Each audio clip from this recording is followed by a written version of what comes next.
Cuando el odio se hace poder y cae ciegamente contra los indefensos, desata toda la cobardía sin límites. Mientras más a mansalva, con más crueldad. Ese día de 1994, agentes del gobierno hundieron el remolcador 13 de marzo. Asesinaron fría y sádicamente, sin piedad, a hombres, mujeres y niñitos.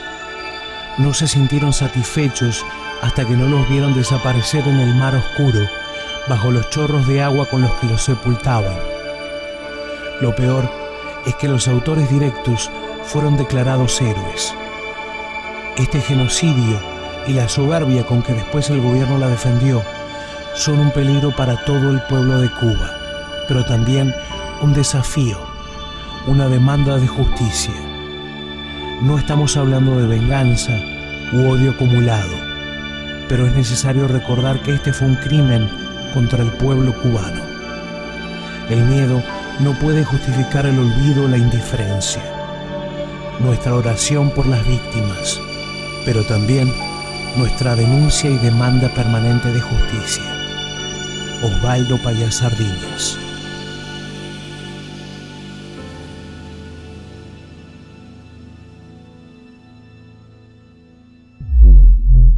Bienvenido a Voces de Cuba. Gracias por concedernos esta entrevista, Jorge.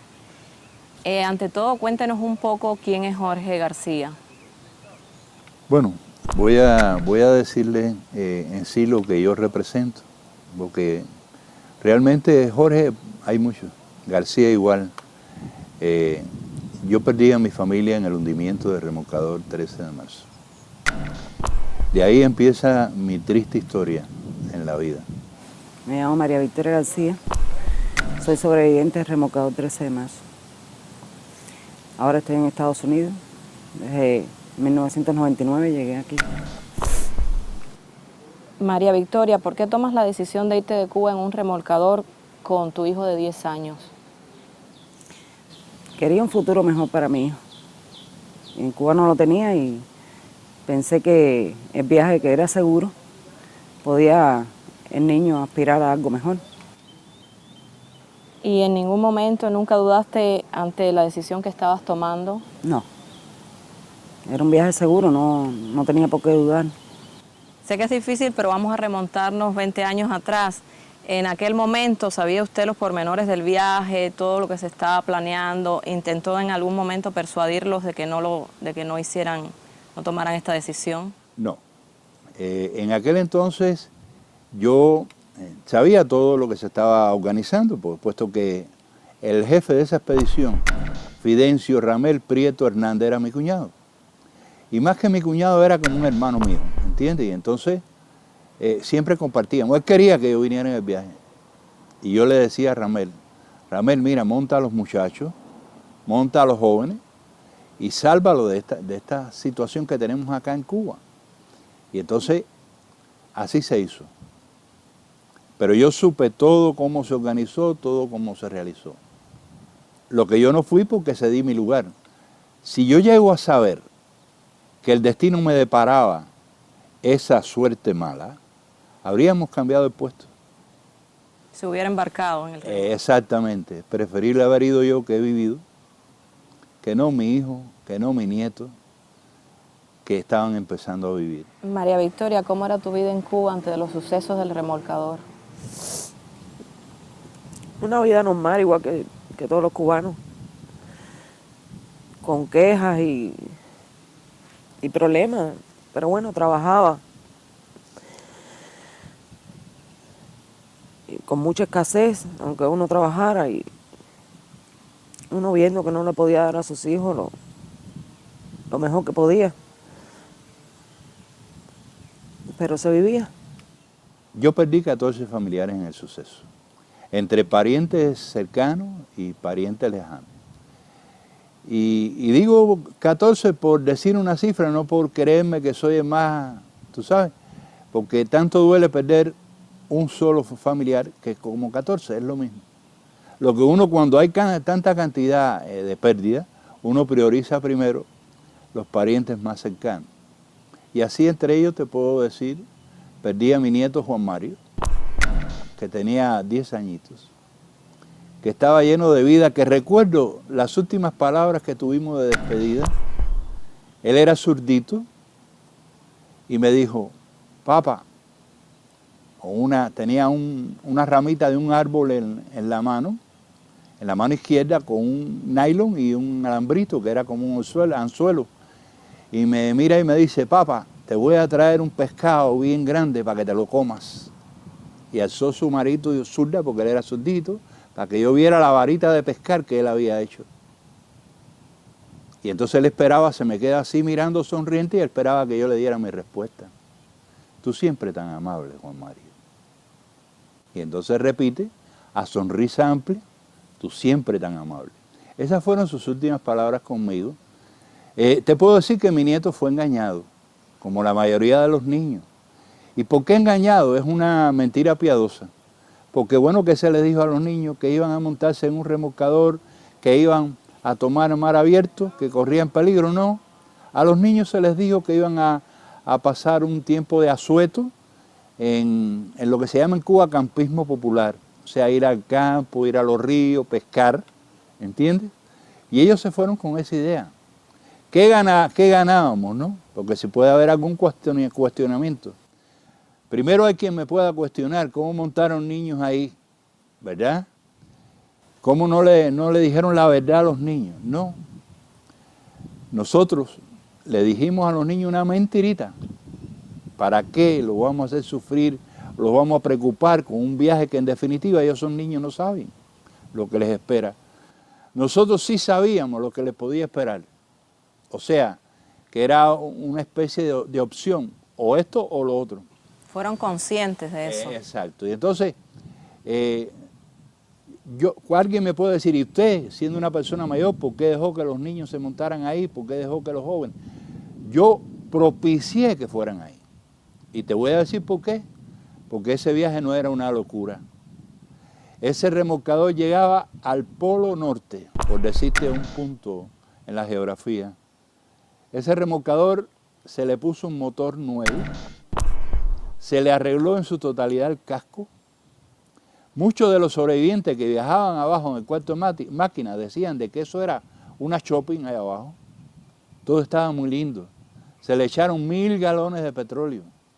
O sea, mi cuñado, que es un experto en navegación, que ese remolcador lo tenía para trabajar en puerto, lo acomodó de tal manera para que el viaje fuera un viaje seguro, porque él sabía que ahí iba a montar a toda su familia. Pero si miras la otra parte, porque en aquel entonces se decía que el remolcador se hundió porque era muy viejo, una embarcación muy vieja. Eso fue lo que dijo el régimen, para no llamarle gobierno o la dictadura.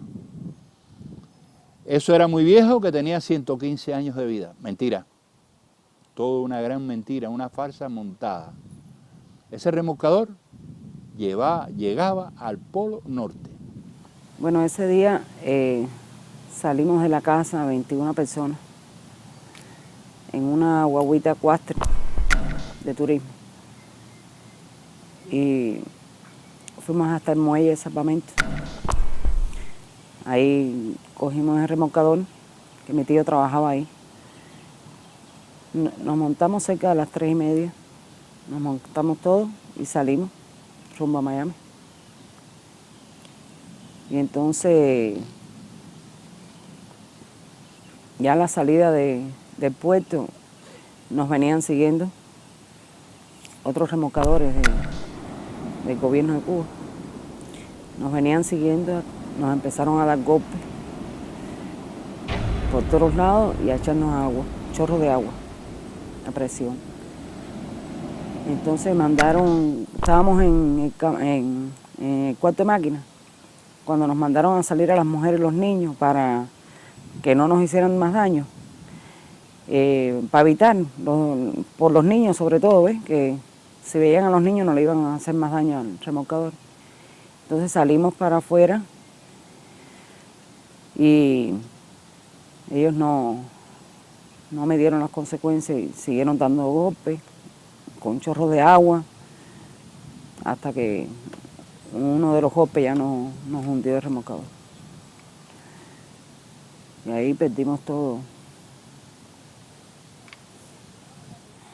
¿En qué momento exacto empezaste a temer por la vida de tu hijo?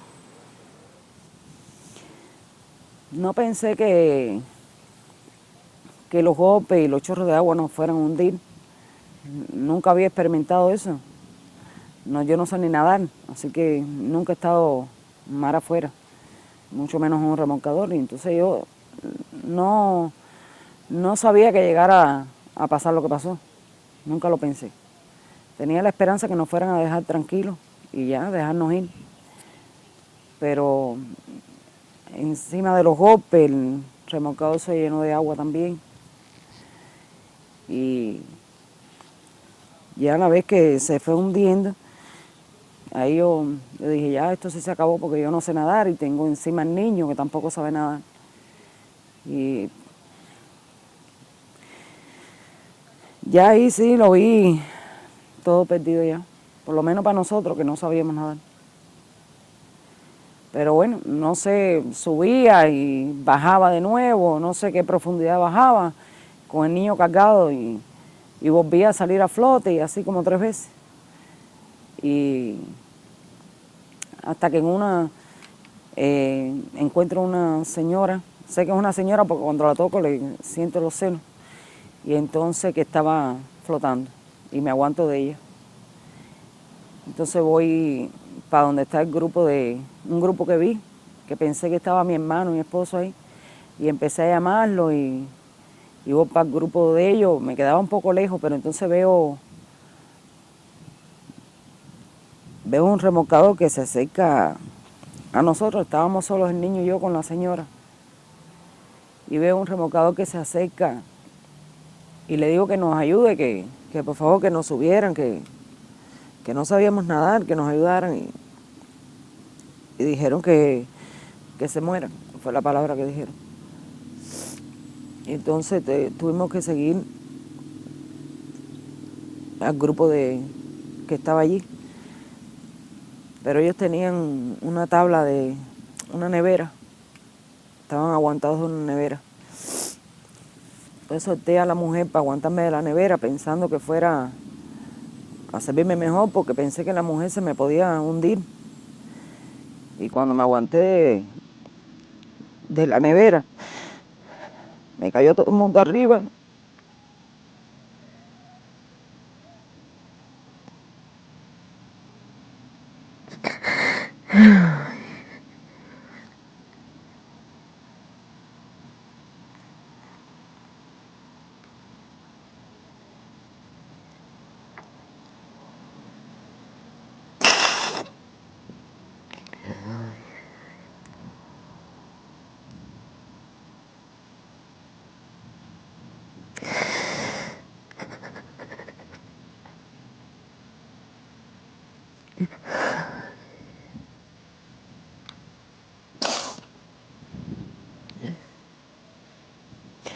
Y entonces al caerme todo el mundo arriba, se me fue el niño de los brazos. Y no pude cogerlo.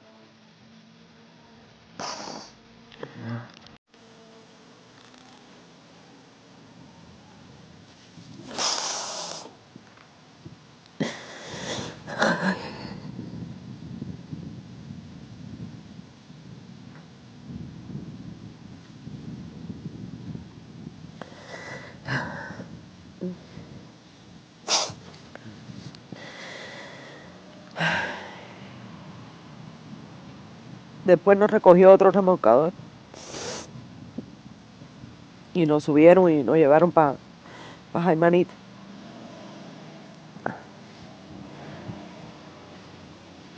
Así fue que sobreviví.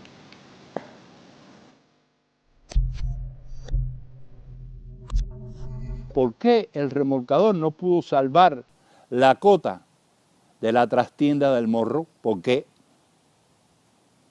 Porque sencillamente lo hundieron. 3 embarcaciones de igual naturaleza, de acero, no pudieron pararlo. La única decisión fue hundirlo. Y esa es la razón. un crimen que no tiene paralelos en la historia de Cuba. Y además, lo más triste de todo, que ellos sabían de que ese viaje se iba a producir ese día. Porque cuando nosotros hablamos con Jesús Martínez, patrón del Polargo 5, que hundió el 13 de marzo, entre las cosas que dijo que él ese día no trabajaba y que le dijeron que tenía que estar en puerto a las 6 de la tarde, que habían operativo. Y el remolcador 13 de marzo salió del muelle Salvamento a las 3 de la madrugada. ¿Por qué no impidieron que saliera si tenían al alcance todas las fuerzas de Cuba para impedir esa salida? Ah, no, dejaron que saliera para dar un escarmiento que costó la vida de tantas personas, de 37 personas, entre ellos niños indefensos, madres indefensas, jóvenes llenos de vida. Y hago una salvedad, aquella dictadura dijo que eran antisociales. Y los niños que murieron ahí, la gran mayoría en edad escolar, todos eran pioneros. Es absurdo completamente. Cuando nos llevaron para la casa, me llevaron primero a Jaimanita. Ahí hicieron todas las preguntas de lo que había pasado y quiénes eran los que iban. Y entonces de ahí nos llevaron a Villa Marista. Entonces yo estaba sin zapatos, toda mojada. Y no nos bajaron de la guagüita, pero estuvimos ahí unas cuantas horas. Y entonces después nos llevaron para la casa, en un carro, unos guardias, sargentos, no sé. Entonces yo pedí que llevaran al médico de la familia, porque mi mamá estaba muy mal del corazón.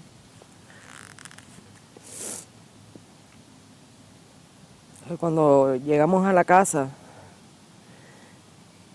mi papá me pregunta por el niño. Yo nada más que le dije que no. Y por Joel y por todos los demás, yo nada más que decía que no. Entonces después era un coronel, no sé, un sargento que nos llevó, dice que había sido un accidente.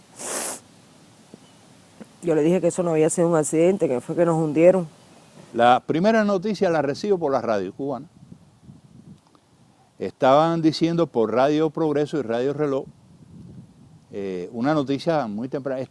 La noticia estaba confusa, que una embarcación zozobró a unas 7 millas del litoral habanero, robada, una embarcación robada del puerto, que tuvo un vuelco de campana, y ya yo por ahí ya voy pensando de que las cosas salieron mal. También veo al filo de las 11 de la mañana del 13 de julio, veo una visita al CDR que está frente a mi casa y veo que la gente que viene, porque en Guanabacoa todo el mundo me conoce, ese es mi pueblo y ahí nací y de ahí levanté mi ancla para venir para Estados Unidos. Y veo que entran en el CDR unos personeros de la contrainteligencia militar. Digo, hay algo, ya no me queda duda de que esto es así, que tenemos lo peor del mundo. El hermano del esposo de mi hija, Ernesto Loureiro, el hermano viene a la casa muy preocupado, ya esto va caminando el día, y me dice, ¿viste lo que ha pasado? Dígole, yo creo que perdimos. Y finalmente, bueno, porque hay toda una serie de eventos, voy a decirte lo fundamental. Yo estaba sentado en la esquina frente a mi casa mirando para todos los puntos cardinales a ver si encontraba una esperanza ahí. Y de repente veo un Lada de color blanco que parquea en la posta médica y se baja un individuo militar, vestido militar. Se baja ahí, busca al médico de la posta. Atrás, en el asiento de atrás, venían unas personas, pero yo veía a las personas borrosas. Y viene ese auto, después que montó el médico, viene ese auto y parquea frente a mi casa. Y entonces que se bajan a mi hija. Había dentro del auto otras personas que, bueno, no fijé quién era, otra sobreviviente. Y bajan a mi hija, y veo a mi hija en unas condiciones tremendas. Estaba, pobrecita, llena de morados, desde la cabeza hasta los pies. Toda la ropa raída, sin zapatos. Y yo le pregunto, ¿dónde está Juan Mario? Y por ahí empecé a mencionar uno tras otro y no hubo respuesta. El médico lo habían traído para atender a mi esposa, como la noticia era mala y mi esposa era cardiópata, pues trajeron el médico para atender a mi esposa. Aquel hombre, un mayor del ejército,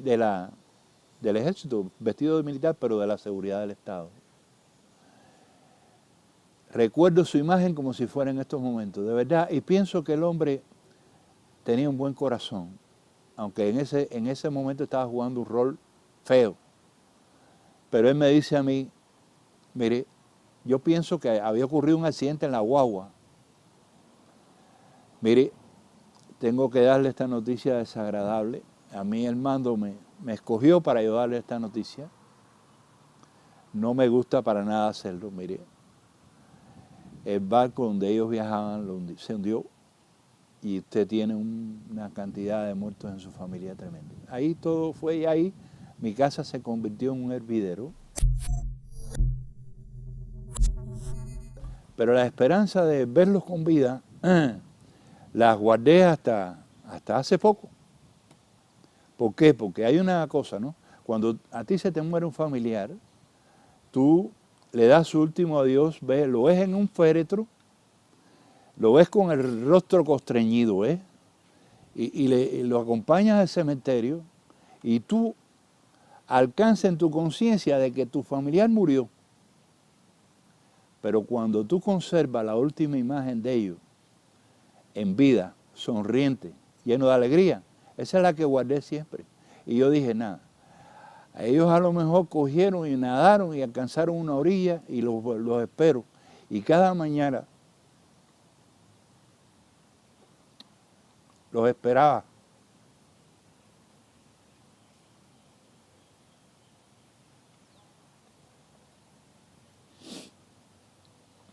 Y nunca regresaron. Claro, ya empiezo a coger conciencia de que ellos han muerto. Tú sabes que en Cuba existe una libreta de abastecimiento, ¿verdad? Y entonces, bueno, ellos se daban por desaparecidos. De los 68 que viajaban ahí, 37 desaparecidos y 31 sobrevivientes. O sea que no están dados por muertos, pero ya en el mes de agosto nos cita la OFICOA para darle de baja la libreta. Y la persona que me cita a mí para la OFICOA es una persona cercana,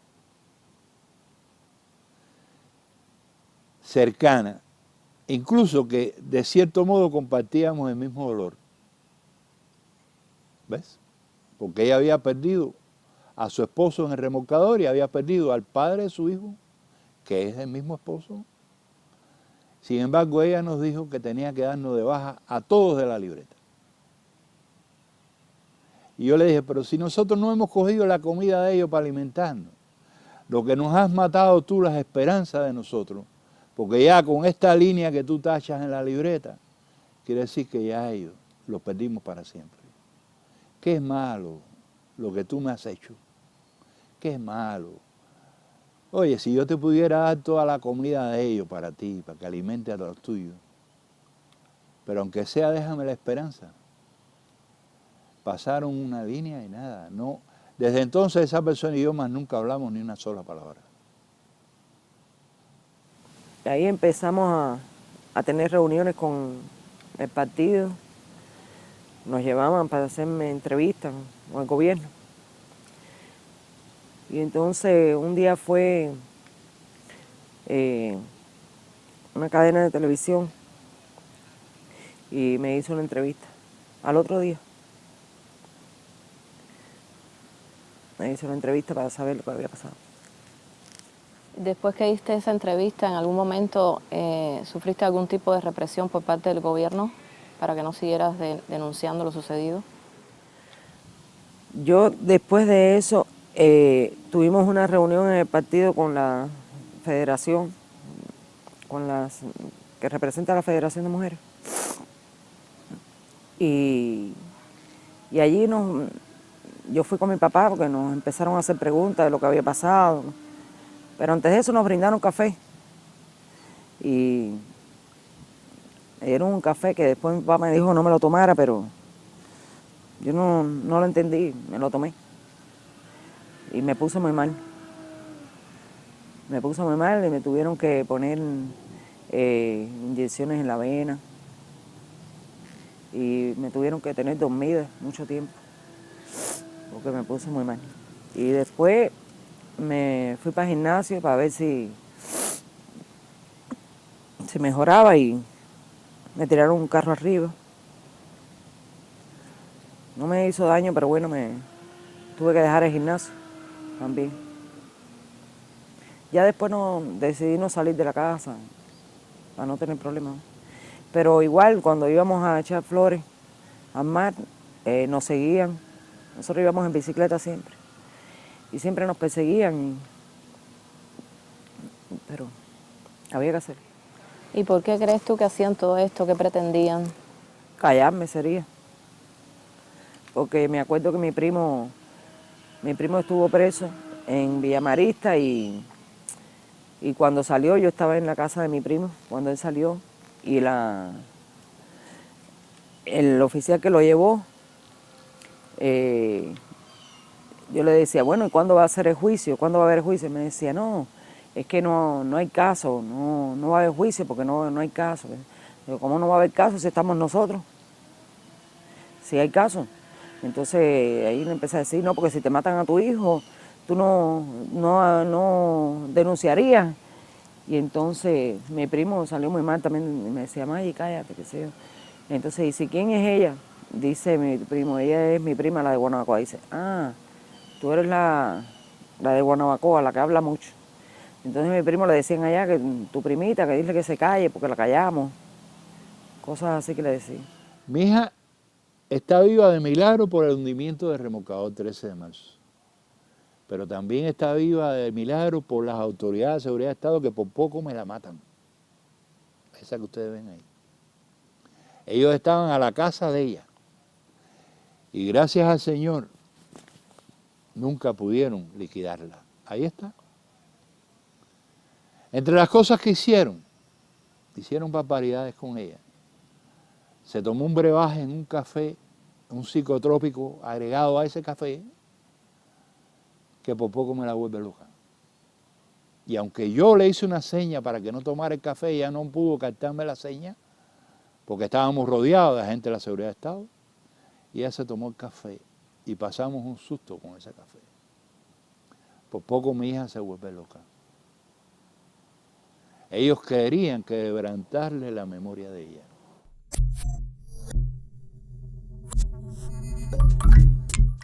Jorge, su hija María Victoria fue la única madre que sobrevivió perdiendo un hijo. Exactamente. ¿Cómo enfrenta ella esta situación? ¿Cómo la ayudó usted a enfrentarlo? Bueno, realmente yo te puedo decir que yo, en vez de ayudarla, la he perjudicado.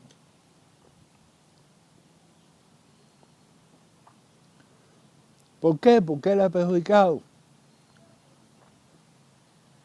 Y me siento culpable porque yo sé que ella no puede enfrentar estas cosas que yo hago, porque ella vivió la película de cerca.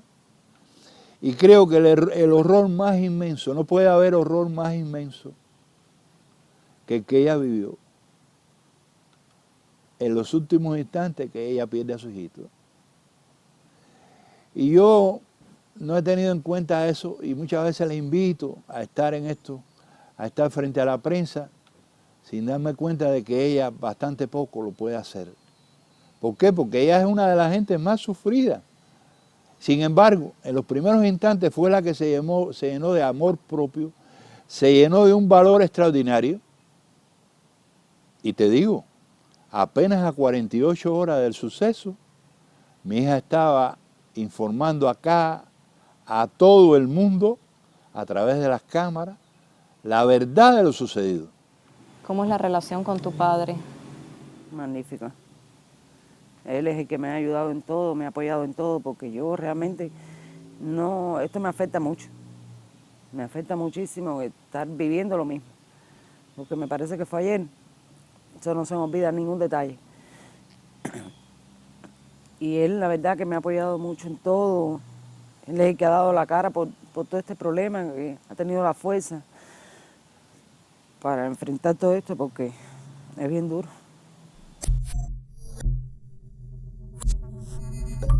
¿Acaso la respuesta que da la dictadura está al nivel de la acción que ellos hicieron? No, está sobre nivel. Lo que hizo el régimen de Castro fue atroz. No había necesidad de haber hecho eso. Y al final, eso no resolvió el problema. Al contrario, porque el problema de Cuba, del régimen de Cuba, está en su fondo. Está en su maltrecho régimen que ha durado 50 años. Porque a partir del hundimiento del remolcador 13 de marzo, al régimen se le va de control el país. Tan cerca como el 5 de agosto ocurre el maleconazo, que no es más que una expresión del descontento popular que había en la isla por este crimen cometido. Y finalmente viene el éxodo de agosto, que muchos jóvenes pudieron salir, ¿verdad? Y yo a veces digo, Dios mío, gracias, porque aunque ellos no pudieron llegar a las costas de la Florida, al menos hicieron lo posible con sus vidas para que otros jóvenes y otros niños pudieran llegar a tierra de libertad. Y esa es una conformidad que me queda, si supieras. ¿Qué hizo usted en Cuba en esos 5 años posteriores al hundimiento del remolcador? ¿A qué se dedicó? ¿Qué hizo durante ese tiempo antes de salir a Estados Unidos? Bueno, hicimos muchas cosas. Entre las cosas más importantes que yo hice fue el libro, El hundimiento del remolcador 13 de marzo. Y lo hice estando allá, con la colaboración de mi hija y de un muchacho que queremos mucho, que es del grupo de los 75, Marcelo López Bañobre. Pudimos conseguir los domicilios de donde vivían todas las personas que estaban involucradas en este viaje. Y así yo, montado al lomo de la bicicleta de mi hijo Joel, que perdí en el remolcador, con una cámara al hombro y con una grabadora de periodismo en el bolsillo, recorrí toda La Habana, casa por casa, recopilando información, recopilando testimonios grabados. Y bueno, lo que hoy día ustedes ven, que parece fácil obtener una foto, costó bastante trabajo en ese entonces porque las casas nuestras todas estaban vigiladas.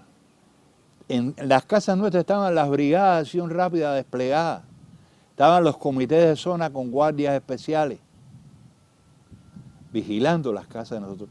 Y yo me hacía invisible a los ojos de ellos. Y yo llevaba atrás de mí, como se dice, emparrillada a mi mujer. Íbamos los dos juntos. Y entrábamos, tomábamos las fotos, recogíamos los testimonios grabados. Y una vez que otra yo les decía, bueno, miren a ver, saca uno de ustedes afuera y miren a ver si ya puedo salir. Bueno, ya mi objetivo no se cumplió, que era sacar a mi hijo y darle un futuro. Ya no tenía objetivo.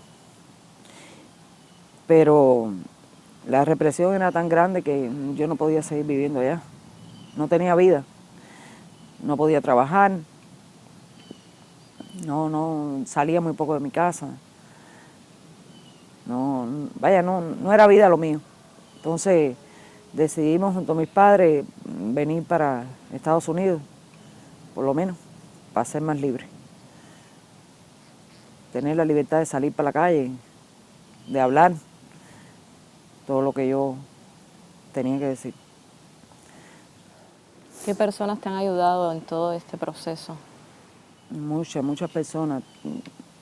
Puedo decir que en Cuba muchas organizaciones, disidentes, y aquí en Estados Unidos igual. ¿En algún momento, Jorge, logra identificar a alguno de los responsables directos de lo sucedido? Sí, claro. Sí. Sí, logramos identificar a 2 de ellos. La información de entonces decía, ¿no?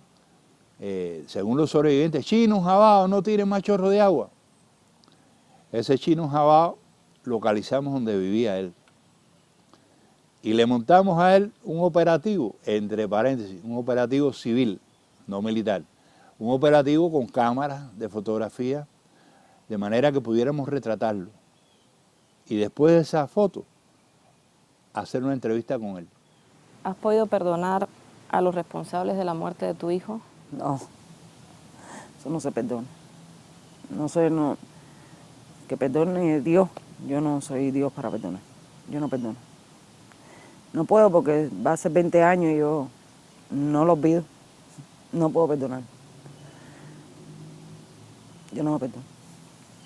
El Chino vivía en un edificio de microbrigada, que se llama así, Manuel Wenyu Chiu Valdés. Ese es el nombre de ese asesino. Que en definitiva se quiso hacer el héroe, pregonando por el barrio de que él, que se yo, y luego lo que cogió es miedo, se enfermó de los nervios. Y bueno, yo no sé qué podrá quedar de él. Le pasó lo mismo que a Jesucito. Ese fue el que hundió el remolcador el 13 de marzo.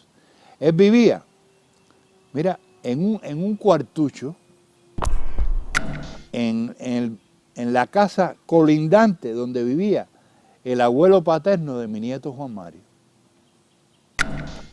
Ahí vivía Jesucito con su mujer y un hijo que tenía. Entonces hice lo mismo. Me avisaron de que estaba ahí y fui para allá con una cámara y un lente de telefoto porque sabía que iba a tirar la distancia como a 100 metros de él y me parapeté ahí y la foto que existe, que ustedes vieron en el libro de ese señor, de ese tipejo,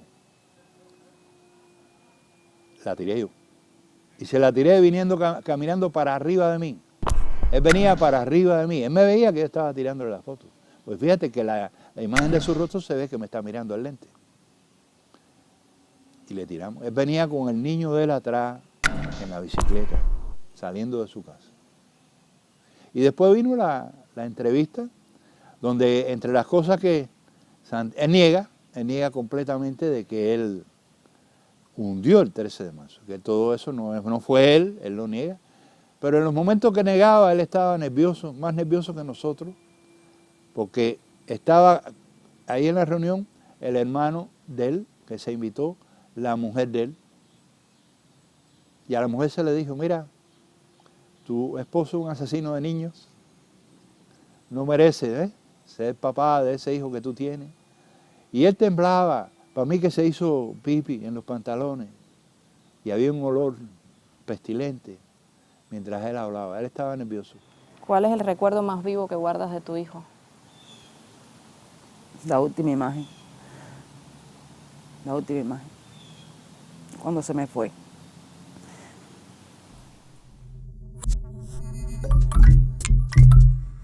¿Cómo sales de Cuba? Bueno, salí en el 25 de mayo del 99. Allá yo hice una entrevista a Nightline, que eso nos ayudó mucho para salir. Y el Papa, Juan Pablo II, cuando estuve allá, también nos ayudó a salir para que nos dieran la visa más rápido, como refugiado político. En el año 98 visita el Papa a Cuba. Increíblemente, esto es una historia bonita. Mi hijo Joel tenía siempre una cadena puesta con la imagen de Juan Pablo II por delante y por detrás la Virgen mexicana, Nuestra Señora de Guadalupe. Esa cadena de plata nos la regaló un grupo de mexicanos porque nosotros somos amantes de los perros y en Cuba teníamos responsabilidades canófilas.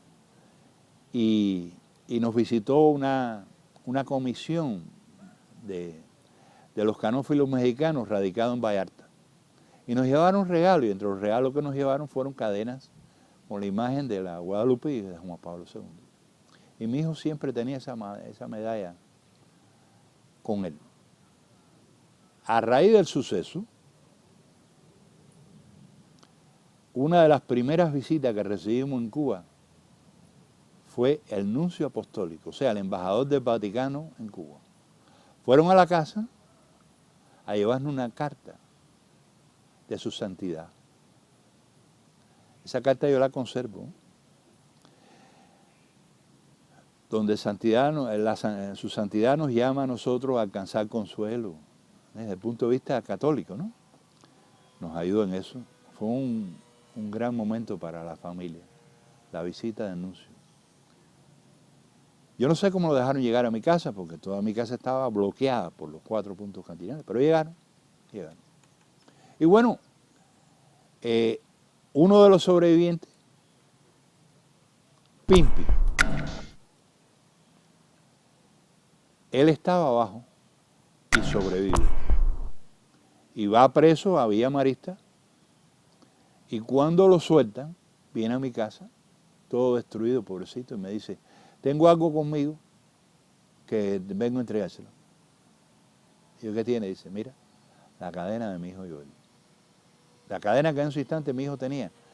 Mi hijo Joel se quita la cadena, se quitó el pullover para ayudar allá abajo a tapar las entradas de agua, porque le estaban dando por el casco, lo habían agrietado en varios puntos y ellos estaban poniendo los pullovers para taponear allá abajo, para que no se hundiera el barco. Y bueno, Pimpi me dijo, el pullover no lo pude zapar, pero la cadena sí te la traje. En ese mismo año, cuando viene el Papa a Cuba, en el año 98, llega a mi casa, porque en La Habana estaba llena de prensa extranjera. El Habana Libre, el Hotel Habana Libre, estaban ahí todas las cadenas norteamericanas de televisión. Y viene un auto con unos ejecutivos de la cadena ABC a hacernos una entrevista en la casa, que si nosotros queríamos, porque ellos querían enseñarle al Papa, durante su vuelo a La Habana, enseñarle la verdad de este suceso. Y está bien, tuvimos a bien hacer la entrevista. Esto se hizo en un apartamento en la calle Línea. Ellos no podían entrevistarnos nosotros en La Habana Libre. Habían alquilado un apartamento en un 6º piso, por cierto, que había que subir escaleras arriba, no había elevador. Y allá arriba tenían montado el estudio, la cadena ABC, para un espacio norteamericano que se llama Nightline, que lo dirige un famoso presentador en Estados Unidos, Ted Koppel. O sea que esa entrevista iba a caminar lejos. Y fuimos mi hija, mi mujer y yo, acudimos a eso. Fueron varios días de entrevista. Y gracias a Dios se logró que la entrevista viniera se hiciera, se editara y saliera al mundo el mismo día que el Papa viajaba para La Habana. Al día siguiente de salir al aire el programa, se presenta en el Habana Libre quien entonces era canciller de Cuba, Roberto Robaina, buscando a los productores de ese video. Y el productor de video le salió al paso, mire, ¿qué pasa? No, porque queremos saber No, mire, si usted quiere puede pasar a los estudios y dar su opinión y nosotros lo vamos a agregar ahí como una segunda parte. A lo mejor usted no está de acuerdo con algo de lo que se dice ahí, fíjate, nosotros habíamos dicho ahí, como se dice en Cuba, peste. Yo le hice una carta a su santidad diciéndole que nosotros no íbamos a estar en ningún acto de él. No porque no quisiéramos, sino porque podíamos ser utilizados para formar un escándalo político, ¿entiende? Y no nos vamos a prestar para eso, su santidad. Sí, la carta yo le explico. Nosotros vamos a verlo a usted por la televisión. Se lo dimos a los ejecutivos del Canal 10 para que le hicieran llegar esa carta al Papa. Ese día de Roaina, que se presentó ahí, ese mismo día nos llama a La Habana Ileana Ros-Lehtinen, la congresista, Lincoln Díaz Valar, Ninosca Pérez Castellón y su esposo, y hablan con nosotros. Y nos dice, ustedes no saben lo que ustedes han hecho, la utilidad que tiene eso que hicieron, pero ustedes están en peligro allá en Cuba. Y Lincoln nos decía, nosotros vamos a hacer, Ileana, todo lo posible porque ustedes vengan para Estados Unidos. Y es así que en el mes de febrero del año 99 recibimos nosotros en la casa una carta para el Departamento de Refugiados. Y de ahí, bueno, ya eso es otra historia. Ahí vinimos para Estados Unidos en mayo, 25 de mayo del año 99. Vinimos con una jabita de recuerdos que decía R, refugiado, con unos parches en la camisa y en los pullovers que decía R. Y bueno, la última imagen que conservamos de la salida de Cuba fue la cara de aquellos oficiales de la seguridad del Estado que estaban en las puertas para despedirnos con cara de malo. Y aquí estamos.